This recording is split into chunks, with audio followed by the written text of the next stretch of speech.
introduce what I think is one of the most exciting books in the entire Old Testament as far as being applicable to our day.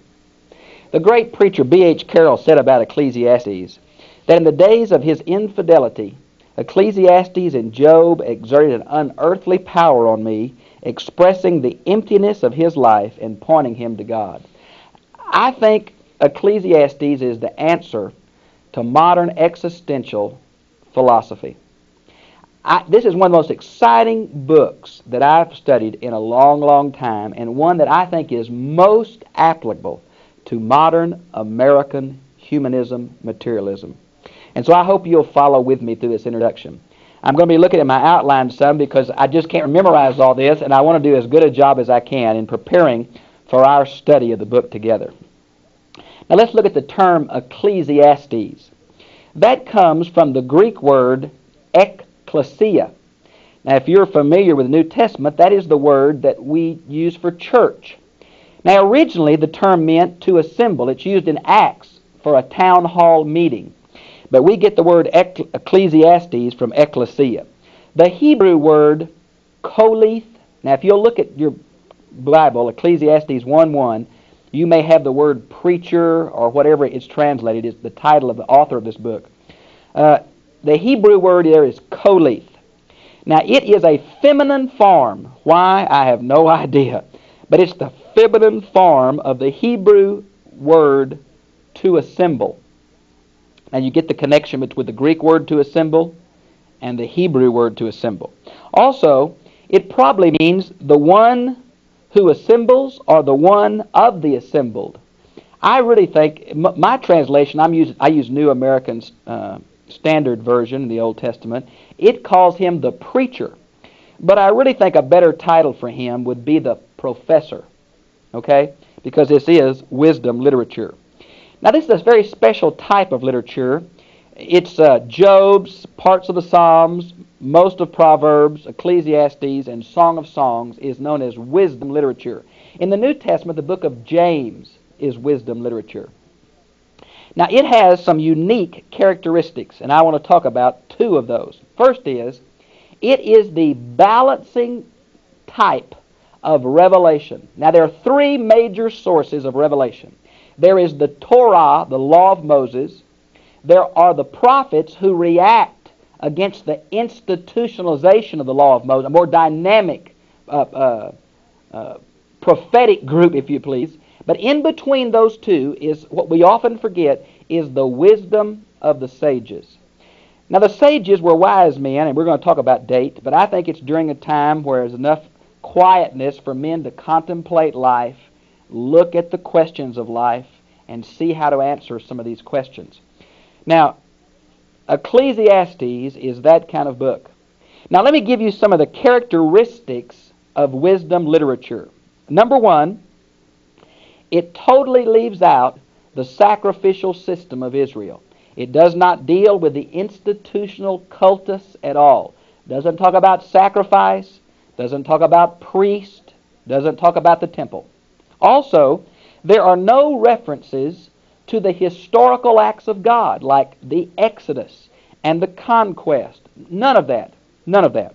Third, the individual is the focus, not the nation. Now that's quite different.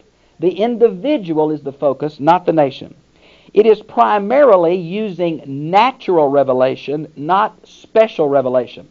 Now in Psalms 19, verses 1 through 6 is the idea of natural revelation, and 7 through about 11 is special revelation. We would say God in nature and God revealed in the Bible and uniquely in His Son. Now, the book of Romans says that all men know something about God from nature, chapter 1, verses 19 and 20. And the internal witness, chapter 2, 24 and 25. That is what wisdom literature is based on. God, knowing God from creation, the animals, how they do things, the practical ways of life, and that intuitive understanding of rightness and wrongness. Now, that is what wisdom literature is based on. Now, finally, we could characterize it as a how-to. It is focusing on the teachings on how to live. I often characterize it divine horse sense. And that's what it is.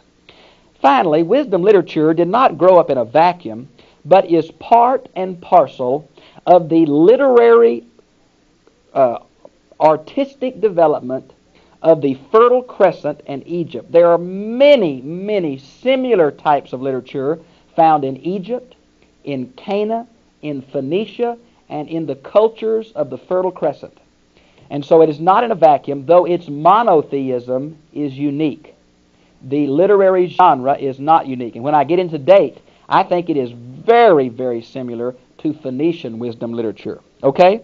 Now let's talk about date and author. And I want to list several for you because there's difference of opinions by different people on is the book very, very early. And I think it was written sometime during 600 to 400 BC, somewhere along there.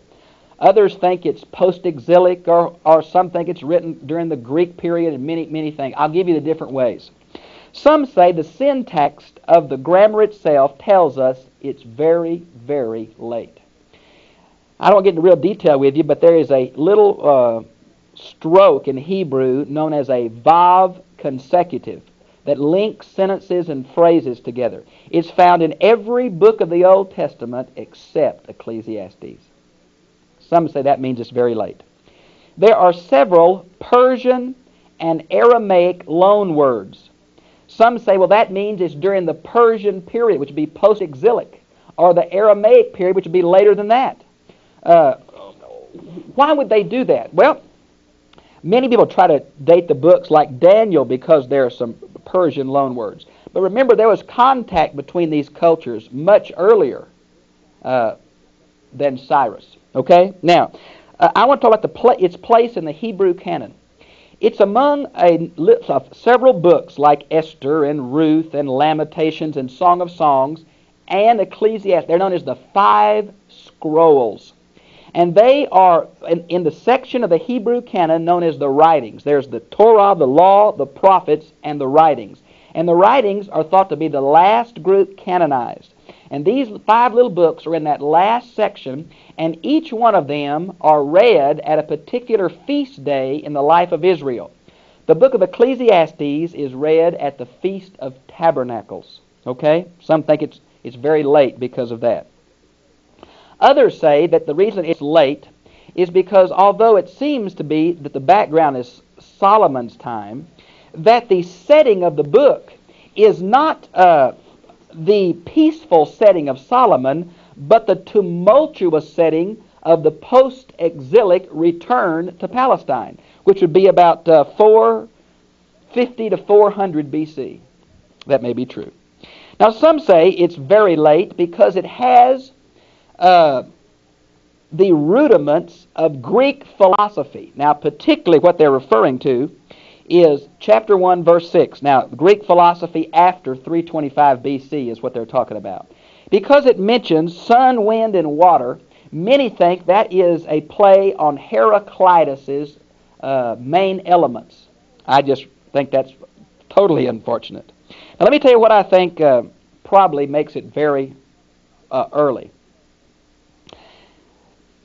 The book of Ecclesiastes is very similar to Phoenician wisdom literature. And I believe Phoenician wisdom literature was written sometime around 600 to 400 BC.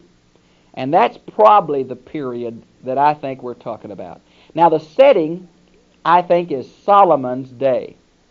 But I really think it was a little bit after that when this was... I don't think Solomon is the author. It doesn't say Solomon. It uses Solomon, and I'll get into that next when I deal with authorship. Now, traditionally, the rabbis have said that Solomon is the author of Ecclesiastes. And here's how their theory goes. When Solomon was a young man, he wrote Song of Songs in the days of his passion. When Solomon was a middle-aged man, he wrote Proverbs to relate to the practical orientations of life, how to teach children to act in society. And when Solomon was an old man, he became a pessimist and wrote Ecclesiastes. Now that fits real well, I guess, for the general purpose of those three books, but I just don't think it'll hold water in light of history. Now, I want to tell you why I do not think Solomon wrote it, because many people assume this, because it is obvious to me that chapters 1 and 2 are set against the background of Solomon and all his wealth and all his wisdom. Chapter 1 and 2, Solomon is the literary foil for the author to make his point. Now here's why I do not believe that it's him. He's called a son of David who was king in Jerusalem. Now in chapter 1 verse 12 it says, I have been. Well, that means he was not. The only previous king would have been David, who was an Israelite king. But chapter 1 verse 16 says more than all the kings in Jerusalem. Well, more than all doesn't fit David. And have been in 1:12 doesn't fit Solomon. Now the Jews explain this away by saying, well, Solomon went crazy in his life, and an angel replaced him on the throne. And as Solomon wandered around like Nebuchadnezzar, he finally came to himself and repented and was restored to his throne, and that's how we can say had been king over Israel. Bit much. His inability of not being able to change the government, mentioned in chapter 4, verses 1 through 3, and the governmental corruption mentioned in chapter 5, verse 8, tells me Solomon is not the setting of the entire book and not the author of any of the book. Okay, now, some say that the men of Hezekiah wrote Ecclesiastes. Now, it is true that in rabbinical tradition, the men of Hezekiah had a very important editorship. They wrote some of the Psalms, but it's only another strand of rabbinical tradition. Some say that Coleth is a proper name instead of just a title like preacher or professor, that it really is a man's name. And they get that from the fact that in chapter 7, verse 24, and chapter 12, verse 8, the word has the definite article with it, which seems to speak of a title or a name. I don't know who wrote it. I know Solomon's day is the background of chapter 1 and 2. The other setting seems to be in a period of disruption. But who, I just don't know. Now let's look at the purpose of this book. I believe it is one of the few books, it's kind of like the Sermon on the Mount. It's meant to shake us into reality. I've written down here, used to show the futility of human existence apart from God. It is a tract written to convert self-sufficient intellectuals. It is meant to show us the transitoriness of our life, the frailty of our body, and our intellectual inability to fathom the world as it is if there is no God. Okay? I don't think its purpose is to answer all of the ultimate questions of life, but it seems to be written for the purpose of asking the right questions. Now, some have said he's a cynic and he's a pessimist. I think the whole key to this book is the little phrase, under the sun. If you miss that, you're going to misinterpret the entire book. And by the way, this is one of those books that you have to see the whole book. You can't proof text this. Many of Jehovah's Witnesses' theology is based on proof texting the book of Ecclesiastes. It is a consistent message, chapter 1 to chapter 12. Now, I think he is a pessimist or a cynic only as he analyzes the futility and meaninglessness of life if this existence is all there is. If there is no God, is what I think the little phrase, under the sun, means. Life without God, hopeless, meaningless, unfair. But if God's put in the system, he's going to say we can't know God. He's going to say we can't understand his ways, but he's going to say life becomes meaningful and purposeful and joyful that there is a God, even though we can't fully know him or understand his ways. And I think that's the real key. Now, I want to give you 9 theological issues that I think are very helpful in understanding this book. Okay? Theological issues. Number 1, the very fact of this book's presence in the canon seems to imply that God does not reject sincere, doubtful seekers.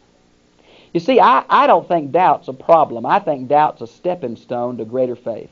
I don't think God minds us asking real questions about ourselves and our world and about him. Now, I don't think we can make dogmatic answers. That's what the book of Job teaches about what happened to those 3 friends of his that had everything in a box. I think there's mystery in God, and finite man will never fully understand God, but God does not mind us seeking Him. Now, number 2, asking of ultimate questions is not discouraged. We may not be able to answer them fully, but God doesn't mind us struggling with them. Matter of fact, the second chapter of Ecclesiastes, the first chapter is going to say, God has put in our heart to know, but has hidden it from us. Number 3, Ecclesiastes assumes the existence of God and is written within the mainstream of Old Testament faith. Believe that. The fact that it's in the canon means it's an inspired book. That even though it seems so doubtful, it assumes God's existence and is in the mainstream of Old Testament wisdom literature. Number 4, evil is a result of man, not of God. See chapter 7, verse 29, chapter 9, verse 3. Number 5, God's ways cannot be known. The author finally says we can't ultimately know God in this life. We can't know His purpose. We can't know His plan. We can't know what He's doing, but we can know Him. Number 6, doubt of Orthodox views on the afterlife and doubt about man's ability to know God, yet still God is gracious toward us. You mean that just if we don't take what someone said has always been assumed about God? I think God wants every generation to know Him in a personal way and not just pick up the traditions from the past. We can question traditions if we have a sincere heart toward God. Number 7, the world as it is unfair and cruel, and there must be something more. I think these questions in Psalm 73, the book of Job, Ecclesiastes, set the stage for God revealing the fullness of an afterlife. For friends, if this is all there is, God is unfair. That's what the author is trying to say. Number 8, be content with life. It is from God. Enjoy it when and where you can. The simple pleasures of life are God-given. Enjoy them. Don't feel guilty about them. Enjoy them. And finally, 9, simplistic answers that don't fit experience are no answers at all. We must face the reality of the meaninglessness of human existence if there is no God. Now, Camus and Sartre and the philosophies that informed Hitler and Nazism asserted that power is ultimate, man's power. That basically life is meaningless and that this is all there is. Now, friends, I want to tell you, if that beer commercial's true, you only go around once in life, then its assumption is also true. Let's get all the gusto we can while we're here. Now, if that is true, we only go around once and there is no afterlife, then the assumption, let's eat, drink, and be merry, is a true assumption. But what if there is a moral judge? What if there is? Well, that basically is the book of Ecclesiastes. And next section, we're going to get into the exciting verse-by-verse study of this wisdom teacher. Now, let me say, don't get discouraged with me when he says some things that you don't agree with. Hang with him through the whole book. And remember, the key is under the sun. What he's going to do is attack life, the view of life without God, and show how meaningless it is. But hang in there. He's going to have the affirmations of faith and purpose in there too. Well, I've enjoyed being with you, and I'll see you again next section.